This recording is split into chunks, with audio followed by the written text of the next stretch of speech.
Hello there. Welcome once again to The Agenda. This time around, we have a special two-part series in a combination of one for you. I am not alone today, but before I proceed, it would not be nice for me not to introduce myself to you once again. Abiodun Famujura is my name. I am joined by a unique, distinguished Nigerian, committed to the subject of leadership, of expertise, competence, nationhood, and political consciousness and awareness. Olumide Ibikunle is his name. And we shall be talking about a topic, I Wan Sabi. Right. I Wan Sabi presupposes in the Nigerian lingua, I want to know. I want to be informed. Olumide, let's go into it. Winston Churchill, one-time Prime Minister of the United Kingdom, made a statement. There is no such thing as public opinion. There is only published opinion. What do you believe are the benefits and drawbacks of media in terms of citizens' political awareness? And let me add, consciousness.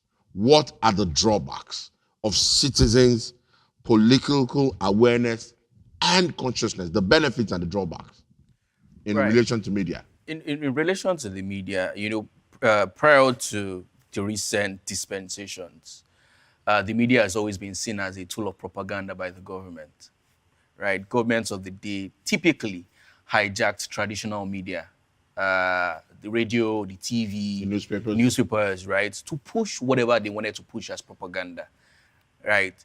It's 2022, we're in the 21st century, and a lot of that has changed because there's been some sort of democratization of media. Everyone has access to the media now. I was reading a report recently that said that about 70% of Nigerians between ages 18 and 30 have access to the internet. And about, of that group of people, about 20% of Nigerians generally have access to Twitter.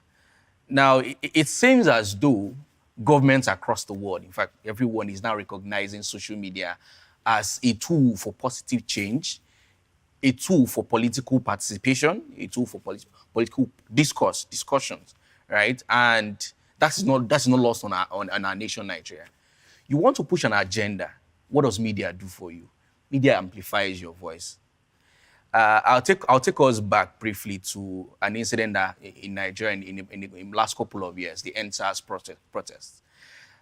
We saw how millions of unique impressions garnered support from all over the world, right? You had international celebrities, you had Nigerians in the diaspora waking up to the reality that this was our country and we needed to take it back. And as a result, there was a lot of awareness, there was a lot of consciousness that beyond the election seasons, beyond participation in voting processes, you could actually shape the polity. You could actually shape how the government responded to your needs as a citizen. That's one of the major reasons. Something else is you can shape and drive political discussions via media. Like I said before now, it's always been a matter of going to the newspaper stands to read newspapers. The print All media. of read print media, listening to newscasters on TV, electronic media. And then the point was, none of this was in real time. None of this was ever in real time. But with the advent of social media, for instance, new media as it's called, right? Discussions about what's happening and how it should happen is happening in real time. You don't have to gather around newspaper stands to have discussions about your preferred candidates, to have discussions about who should govern the country. These things are happening in real time. So it's what I consider the benefits of the media to political consciousness. It helps us amplify voices and essentially helps us also shape the discourse. On the flip side, what are the drawbacks? I mentioned something earlier about hijacking the narratives. The same way the government could hijack the narratives through traditional media is the same way that they can hijack the narrative using even new media.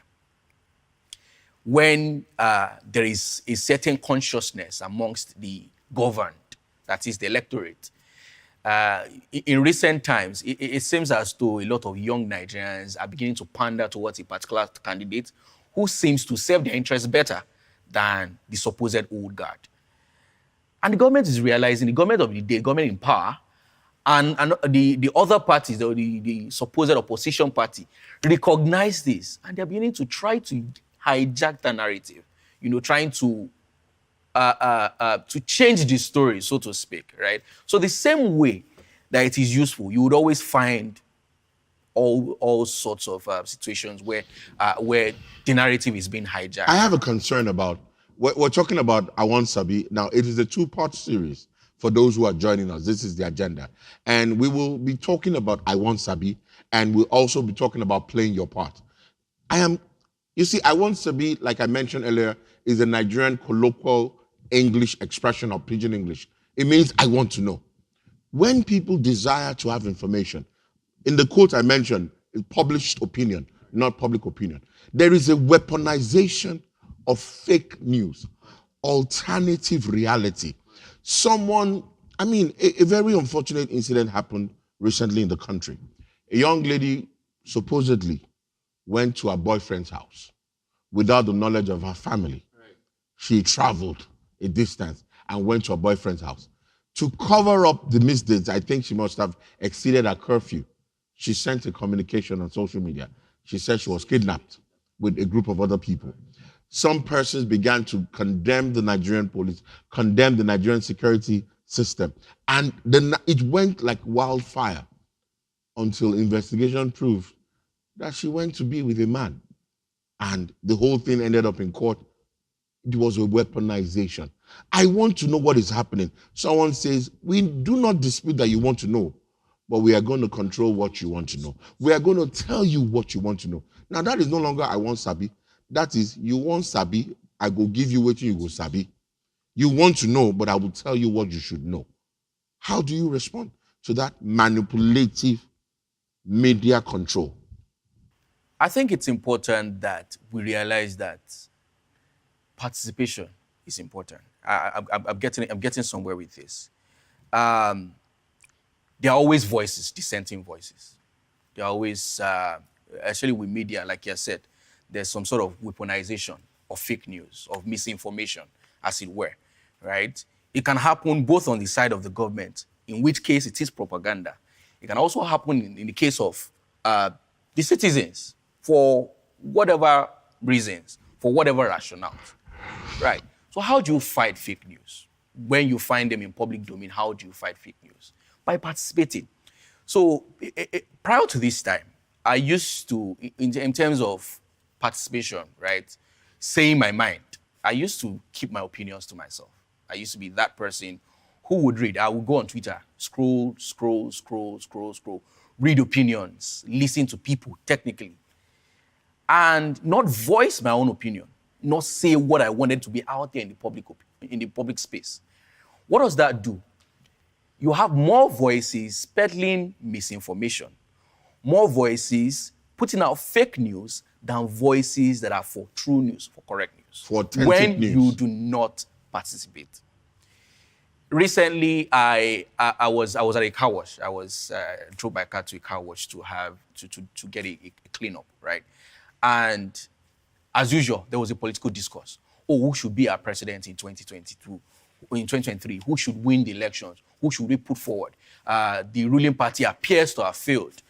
Should we be looking to the direct opposition, the biggest opposition party? Does the other party have a chance, or it's just a pawn in the game, right? There were all sorts of opinions. I would have kept quiet in typical situations. But what did I do? I decided I was going to take my time to provide a sense of what the ideologies of all the parties we had in Nigeria were. So every one of them seated there. They were much older people than I was. And I think that is one thing that young people begin to realize. I think one good thing, one commonality with young people is they have set aside, put away that respectability that seems to guide our social interactions. They don't respect anyone.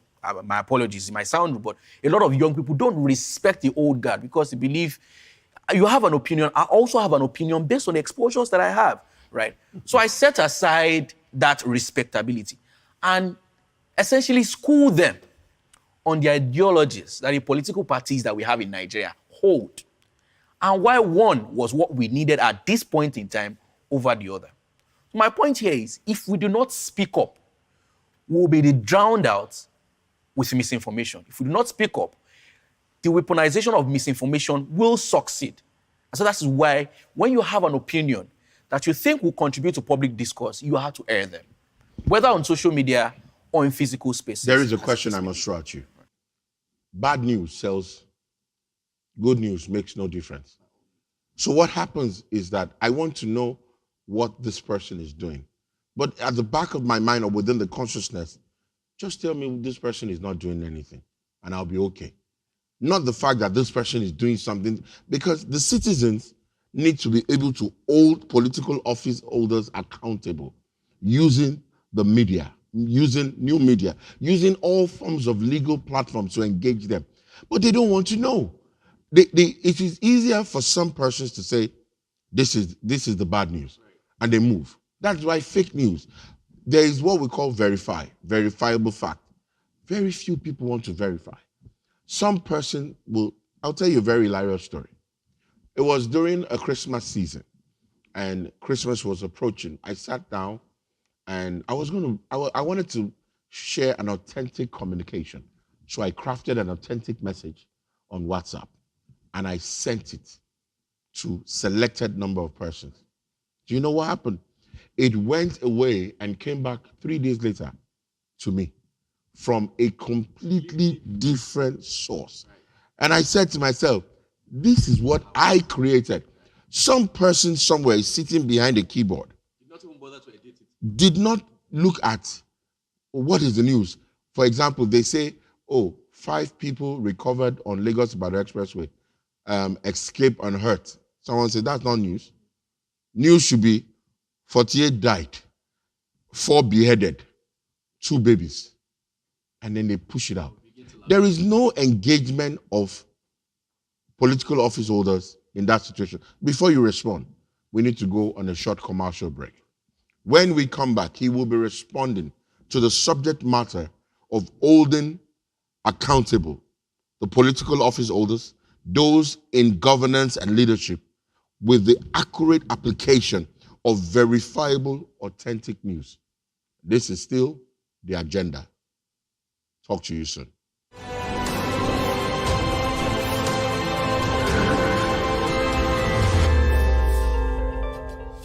Agenda.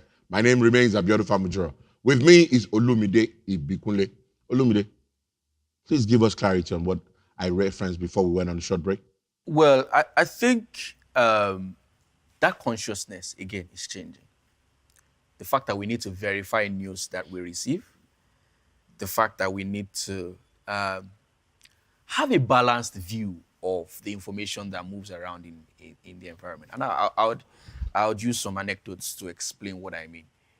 Prior to you already said that bad news sells. I think that's not just Nigeria, that's everywhere. Globally, yes. It's global. It's a global phenomenon. Bad news sells everywhere. And then that's why you find media houses chasing all of the bad news, going after them, trying to report it, because it gives them the viewership. But is that changing? Well, I'll give you an anecdote as it relates to Nigeria. A couple of weeks ago, a Nigerian won the gold medal at the World Athletics meet in Oregon. Yes. In America. She did not just win. She set a new world record. Hurdles. She set a new world record. I did not watch that event, right? But all over my media, I could see that. What does that suggest to you? That people are equally as open now to share good news as they are to sharing bad news, right? Bad news sells, obviously, but even good news sells as well. I will move away from sports, right? Because it always seems like it's in soft power that we excel in Nigeria. Our musicians making waves around the world, selling out stadiums and festivals, doing all of that. Our movies making waves around the world. Yes. Our sports players, even though they don't when they represent Nigeria, it seems like they're not doing well. But when they represent their clubs, they're doing fantastic. Nigerian likes of Victor, in the NBA, Osimhen, all of that. There is good news, and we are as happy to sell these things as we are to point out to the bad news. Concerning the good news part, right. Don't forget what you're going to say. Let me just chip this in. Some persons have advocated that the reason why I want Sabi, I want to know what is happening about governance and all, is because And the reason why people are looking for good news now as against the bad news as it was is because of the subject of mental health, protecting your mental space. Some persons have made up their mind, if it is negative, if it is destructive, I don't want to be a part of it. Well, we agree with that. I mean, I agree with that to a very large extent. But I still maintain my position. I mean, again, it's my position on this matter, that we are equally as open. There is a governor in Nigeria, in the southwest of Nigeria, who is considered a performer. I don't have to mention names. It seems like we all know this governor, right? He's of the opposition party. I mean, that lets the cat out of the bag, right? And as much as Nigerians want to share the fact that the Accountant General absconded with over 100 billion naira of our commonwealth, they're also open to sharing the fact that this governor commissioned 5 projects in one day, right?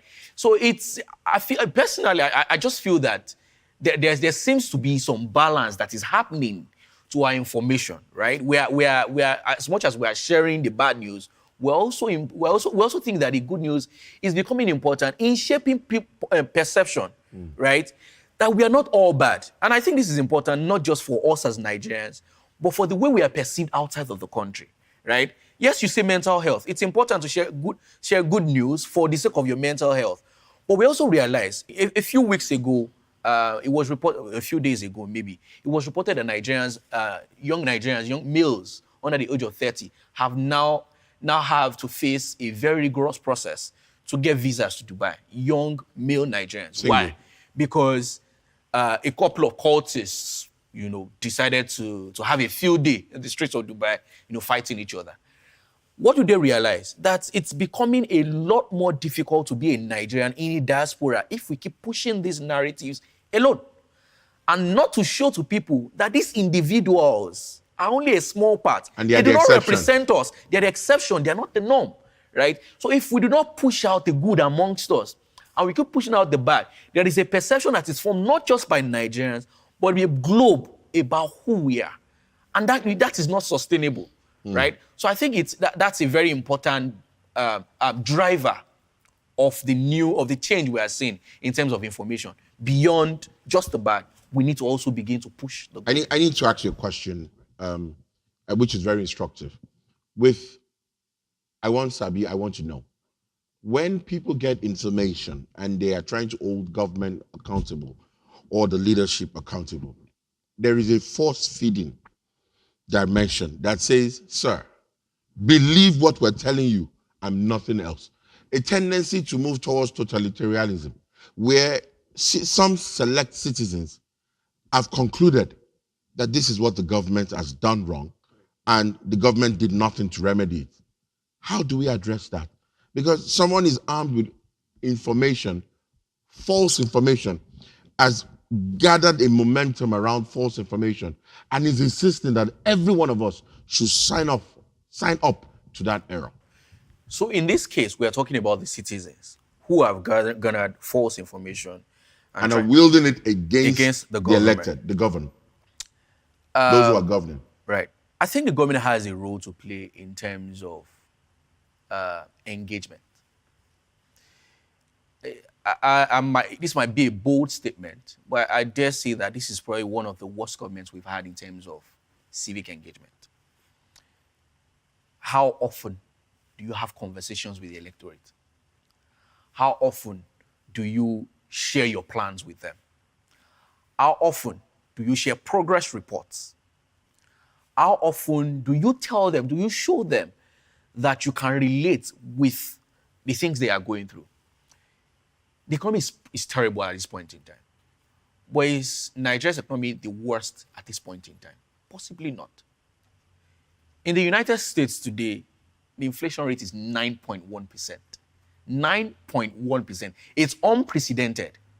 The US is used to long-term inflation rates of 2%. At some point in the US history, in recent history, the US was trying to force inflation rates above 2%, because that's the only thing that guarantees that there's growth happening, right?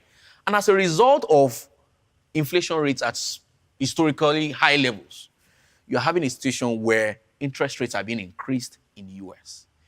Interest rates are being increased in the US. That's happening in England. That's happening in the rest of Europe. That's essentially happening across the world.